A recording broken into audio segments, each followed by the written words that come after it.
திருமண விருந்து என்கிற பெயரால் எவ்வளவு அளப்பறைகள் அனாச்சாரங்களை பார்க்கிறோம். இந்த மார்க்கத்தை கேவலப்படுத்துகிறோமா இல்லையா? அவமானப்படுத்துகிறோமா இல்லையா? லைட்டிங் என்ன?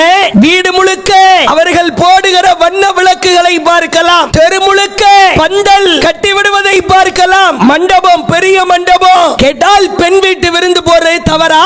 ஆணவத்தின் உச்சம். அப்படிதான் நான் சாப்பாடு போடுவேன், லட்சம் பேருக்கு போடுவேன், என்கிட்ட இருக்குது, நான் சாப்பாடு போடுவேன். என் பொண்ணுக்கு அப்படிதான் மேக்கப் போடுவேன். நாங்க ஊரை வளைச்சு தான் கல்யாணம் பண்ணுவோம். என்ன பண திமிரா? என்ன ஆணவமா? கர்வத்திலே பேசுகிறாயா? தௌஹீத்வாதிகள் பள்ளிவாசல்களிலே எளிமையாய் திருமணம் முடிப்பதை கேலி கிண்டல் செய்து அவமானப்படுத்துகிற காரியத்தை இந்த ஆணவ திமிரை யார் செய்கிறாரா?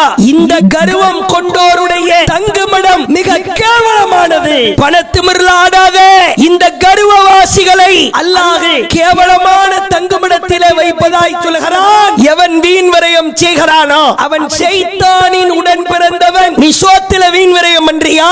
மண்டப காசுல வீண் விரயம் பண்றியா? பூமால போட்டு வீண் விரயம் பண்றியா? வீடியோ கவரேஜ்ல வீண் விரயம் செய்கிறாயா? பிரைடல் மேக்கப்ல வீண் விரயம் செய்கிறாயா? குழந்தை பிறக்கிற பிரசவ நேரத்திலே வளைகாப்பு வீண் விரயம் செய்கிறாயா?